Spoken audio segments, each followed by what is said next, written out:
ಕೇಂದ್ರ ಉಕ್ಕು ಹಾಗೂ ಬೃಹತ್ ಕೈಗಾರಿಕಾ ಸಚಿವ ಎಚ್.ಡಿ. ಕುಮಾರಸ್ವಾಮಿ ಇಂದು ಮಂಡ್ಯ ಜಿಲ್ಲೆಯ ಪಾಂಡವಪುರ ತಾಲೂಕಿನ ಅರಳಕುಪ್ಪೆ ಗ್ರಾಮದ ರೈತರ ಜಮೀನಿನಲ್ಲಿ ಭತ್ತ ನಾಟಿ ಮಾಡಿದರು.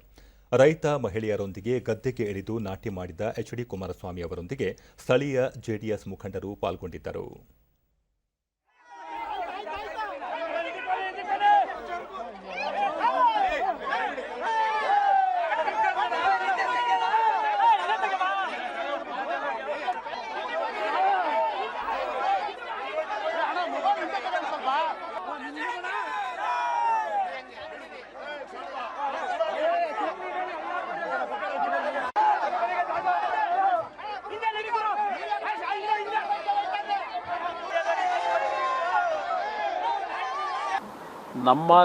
ಬಳಿಕ ಎಚ್.ಡಿ. ಕುಮಾರಸ್ವಾಮಿ ರೈತರ ಸಮಸ್ಯೆಗಳ ಬಗ್ಗೆ ತಮಗೆ ಅರಿವಿದ್ದು ಅವರ ಸಮಸ್ಯೆಗಳನ್ನು ಬಗೆಹರಿಸಲು ಪ್ರಯತ್ನ ಮಾಡುತ್ತೇನೆ.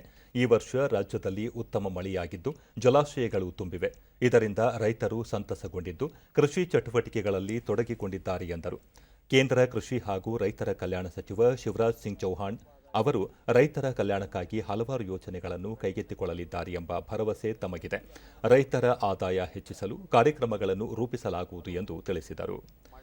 ಮೈಸೂರಿನ ಮುಠಾ ಹಗರಣ ಸಂಬಂಧ ಪ್ರತಿಪಕ್ಷಗಳು ನಡೆಸುತ್ತಿರುವ ಹೋರಾಟವನ್ನು ಹತ್ತಿಕ್ಕಲು ಮುಖ್ಯಮಂತ್ರಿ ಸಿದ್ದರಾಮಯ್ಯ ಪ್ರಯತ್ನಿಸುತ್ತಿದ್ದಾರೆ. ಇದು ಅವರಿಗೆ ತಿರುಗುಬಾಣವಾಗಲಿದೆ ಎಂದರು. ಕಾರ್ಯಕ್ರಮ ಮಾಡಬೇಕಾಗಿದೆ. ಅದೆಲ್ಲವನ್ನ ಬಿಟ್ಟು ಇನ್ನ ಉಳಿದಂತ ಎಲ್ಲ ರೀತಿ ಹಣ ದುರ್ಬಳಕೆ ಮಾಡ್ತಕ್ಕಂಥದ್ದು ನಡೀತಾ ಇದೆ. ಅದ್ರ ಬಗ್ಗೆ ಜನಗಳಿಗೆ ಜಾಗೃತಿ ಮೂಡಿಸ್ತಾ ಇದೆ.